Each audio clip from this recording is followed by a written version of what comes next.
Its history still packs a bang to this day. South Carolina's oldest government building is the 309-year-old Powder Magazine, a gunpowder storage facility in the middle of downtown Charleston. Well, here with details on its lengthy history and a new tour is Virginia Ellison, Vice President of Collections for the South Carolina Historical Society, and Katherine Pemberton, Museum Director for the Powder Magazine. It's great to have you ladies. Thank you. I love the props that you've brought. Okay, let's just get to this right now.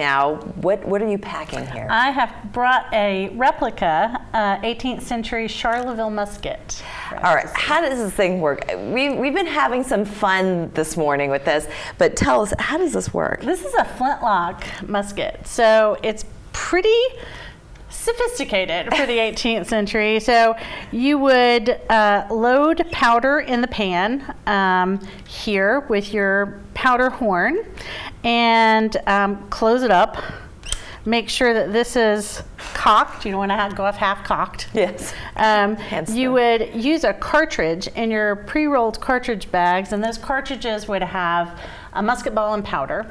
So you would insert, well, first you would rip the cartridge open with your teeth, pour it down the barrel. Okay. And use the rammer to ram everything down here. That's where you see them doing this thing, right? And as I was saying earlier, you had to have at least 2 teeth to be able to rip the cartridge bag open. That was a requirement to fight in the wars. You had to have at least 2 teeth to rip those. Exactly. So you pack everything down here to the business end, and once you had everything loaded, you would fire, and that spark would enter this chamber, and the ingredients of the gunpowder would heat up and expand in the chamber, and they would propel the musket ball How accurate out. are these things, first of all? They're not very accurate. They have to get within fairly close range. But all right, well, without spending too much time on that, the Powder Magazine, this building is very important to Charleston's history, and maybe you can dive into that just a little bit. Well, we've got the Fire and Powder Pass.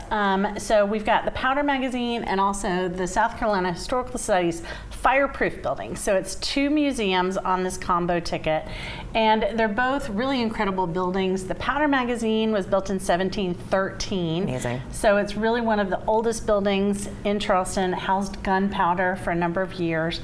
And then we also have the South Carolina Historical Society's Fireproof building, which was built in... It was finished in 1827 and designed by noted architect Robert Mills, who was the first trained architect in the nation.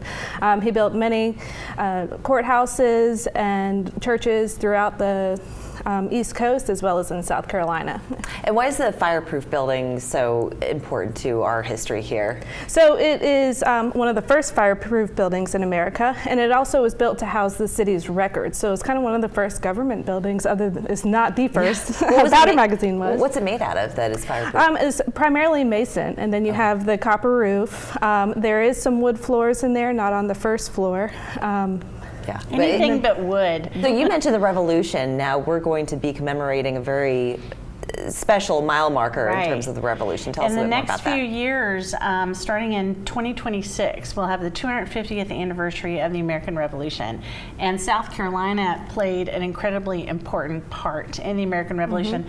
The history books have always kind of put the focus on the northern colonies, but South Carolina was integral to winning the Revolutionary War. And so the South Carolina Historical Society's Fireproof building tells the entire history of the state. At the Powder Magazine, we really focus on the early colonial period up to the American Revolution as a Powder Magazine and beyond. Well, whoever was managing the Powder Magazine did a fantastic job because there it still sits to this day, 309 years later. And so people can get those tickets, so it's a combined tour. They can get them at either place. Okay, fantastic. Right, at either site, on site. Tickets are $15 for adults, $12 for veterans and seniors, and $10 for children. And it's really the best bang for your buck as far as going to museums in downtown Charleston. And you don't have to use them in one day. You can go to one site one day and visit the following day. Bang for your buck. I see what you did there. I want to thank you ladies so much for joining us, and thank you for this great history lesson. Fascinating stuff. We're back after this.